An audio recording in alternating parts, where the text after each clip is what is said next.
Black Chevy. What's the pressure for that jack?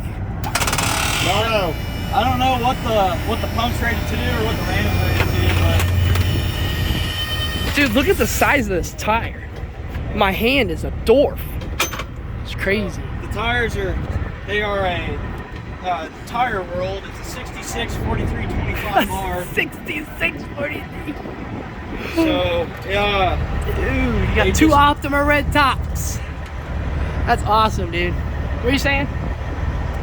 But yeah, no, the tires we get off of big fertilizer spreaders. The actual axle housings are custom, but the axle components are off of a 40,000 pound crane from the 60s. That's the ball joint right there. That's basically just That's your knuckle and all the technology. So obviously this is all technology from the 60s, but the closest thing that this is in comparison to like what a lot of you would normally work on is a 1980s 1-ton Chevy. A Dana 60 is the closest thing that you'll get to this. So all of that assembly is just to keep it like solid, and that's basically the rack right there. That's gonna be your knuckle, and it's riding on that hub, and then everything else is just kind of how it is, like the shock connected to that axle. So like normally on most trucks, you'll see trucks that have an exposed U-joint. You'll have it's called an axle C, or there's a lot of different terms for it, but your knuckle will go around it and you put your kingpins on. So instead of that being a part of the housing, ours are bolted on like that.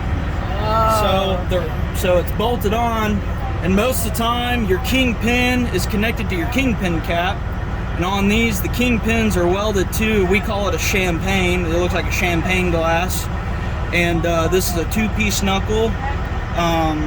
So yeah, it's very simple technology, and this is definitely one of those. If it's not broke, don't try to reinvent the wheel. So how do you get up inside of it? You just go under? Yeah, up underneath. So if you want to, you can take your camera up in there and take a look at the cab. You up in it? But you can get up underneath. Right now on the big tires, it's kind of a thing. Whoa.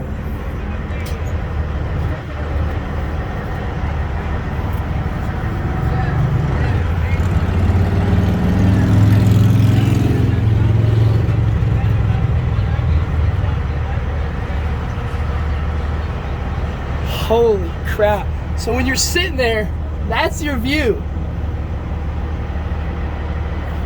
It's pretty bare bones. All made out of fiberglass.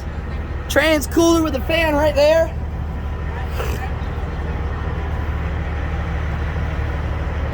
Dude, this is awesome.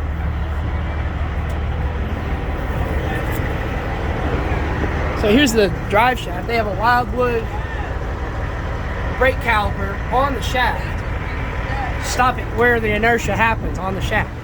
Yeah, so I could be wrong on my math, but on these trucks, when you put your brakes at the pinion and not on the corner, it gets about 6 times the braking power.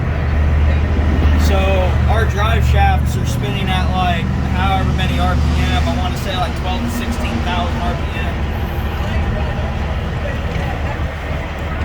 Have you guys ever thought about going to 1320? 1320 video? Maybe get like a sponsor? That'd be pretty cool.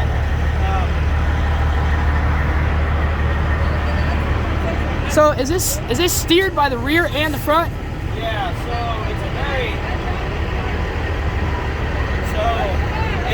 so the rear steer is all electric over hydraulic. It's a very simple system. It's all this tube with those 2 ball switches. That's basically what it's ran off of. Okay. So there's a rod between these 2 ball switches, and when you tighten these in, you tighten them to it's not a certain torque, it's more or less just by feel. And when this ball switch gets pressed up, either one of the ball switches gets pressed up because of this rod going through it, and it takes it back until that ball switch is back down, and that tells it that it's centered. Okay. So that's the way to calibrate it, to make sure you're basically your toe in and out is centered. Yeah, pretty much, yeah. So the way we do it in the shop, if we got to reset our toe in, we set our toe in on with these heim joints and these heim joints. We'll get it, even if it's not centered, even if the wheels are like this, as long as from the center of the tire and the center of the tire are the same. And then once we get that set, we'll get it straight, and we kind of just eyeball it, like, oh, that looks straight enough, let's run it. That is so cool, man. So it's just a small block? The motor? Yeah. So it's a 509 big block Chevy, Berlin block, dart heads, Lion 871 blower. Two-piece wheels? Yep. I'd like to go bead locks, but the two pieces are real nice to work with. So, wow, dude, it's awesome. compared to a lot of